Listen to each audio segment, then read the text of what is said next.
yang diperintahkan oleh Allah di dalam surat Al-Jumu'ah, ya ayyuhalladzina amanu idza nudiya lis-salati min yaumil jumu'ati fas'au ila dzikrillah. Ayo cepat-cepat is'au, sa'i, lari, maksudnya jalan cepat bagaikan ketika kita sedang sa'i. Untuk apa? Ingat kebesaran Allah. Karena manusia kalau ingat kebesaran Allah, niscaya hidupnya akan bahagia, niscaya hidupnya tidak akan hina, niscaya hidupnya akan ada harapan demi harapan. Allah Maha Pengasih, Allah Maha Kaya, Allah Maha senang kalau hambanya minta. Bahkan kita disuruh untuk minta oleh Allah Jalla Jalaluh. Inilah Allah, Tuhan Anda. Tuhan senang memberi, Tuhan senang mengasihi. Tuhan ketika memberi bukan lagi hanya memberi menurut permintaan, tapi diberikan oleh Allah lebih daripada permintaan, yaitu adalah yang terbaik untuk Anda.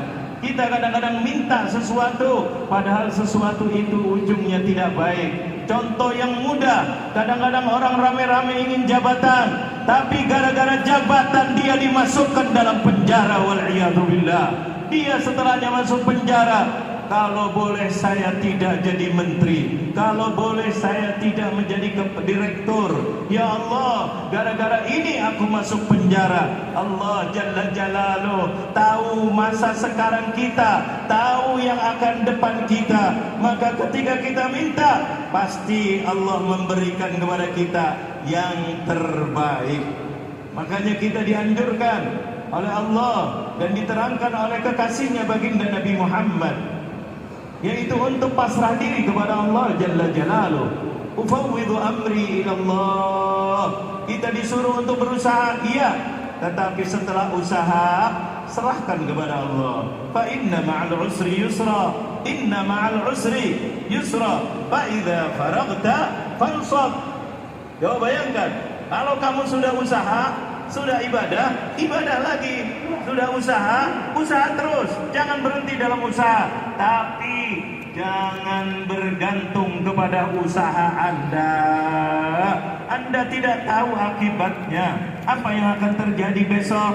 Kepemimpinan berubah, segalanya berubah, keadaan berubah, segalanya berubah.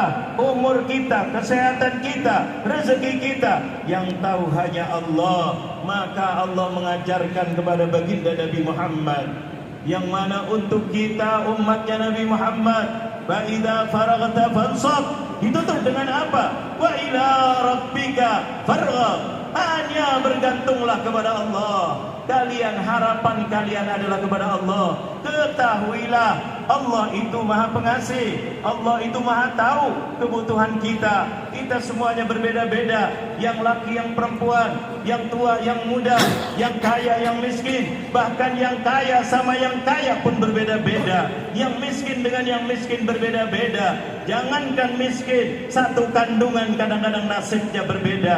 Jangankan satu kandungan, satu kembaran pun nasibnya kadang-kadang berbeda-beda.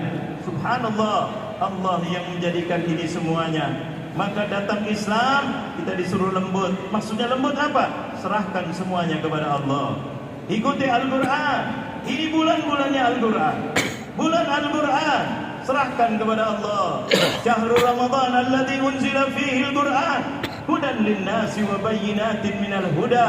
Apalagi di saat ini kita tanggal 23 Ramadan tadi kita dengar. Bisa-bisa ini hari Jumat, Jumat yang terakhir. Kalau memang Ramadannya 29. Coba bayangkan, nikmat besar. Tapi kalau seandainya tidak, maka akan tambah satu lagi. Itu tunggu nanti, karena Rasulullah mengatakan sumu li ru'yati, puasalah kalian tergantung kalian melihat anak bulan. Kalau mendung bagaimana? Rasulullah dengan tegas, fa in ghumma 'alaikum fa akmilu 'iddata sya'ban 30 yauma. Sempurnakan 30. Ini adalah perintah Allah melalui baginda Nabi Muhammad sallallahu alaihi wasallam. Yang Allah mengatakan, wa ma atakumur rasulu fakhudhuh. Apa yang diajarkan oleh baginda Nabi Muhammad, yang diwajibkan oleh Nabi Muhammad, ambil. Yakinlah itu adalah benar. karena kebenaran itu datangnya dari Allah. Allah sudah mengatakan, wa ma yantiqu 'anil hawa in huwa illa wahyun yuha. Yang dikatakan oleh baginda Nabi Muhammad itu sesungguhnya adalah wahyu. Makanya Allah menyuruh kita taat kepada baginda Nabi Muhammad. Jangan lancang dengan Nabi Muhammad. Apa yang dikatakan Quran, apa yang dikatakan Rasul, itulah adalah yang benar dan yang pasti benar. Walaupun kita punya pendapat beda, singkirkan pendapat kita, karena itu adalah wahyu dari Allah Jalla Jalaluh.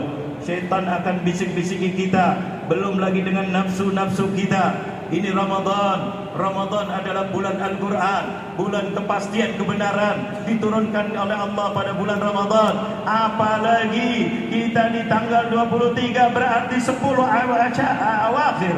10 awakhir, yang mana Rasulullah ketika 10 awakhir dia lebih semangat lagi. Bahkan dia i'tikaf di masjid selama 10 hari. Tidak pernah Rasulullah dalam 1 tahun i'tikaf 10 hari berturut-turut seperti ketika di akhir Ramadan.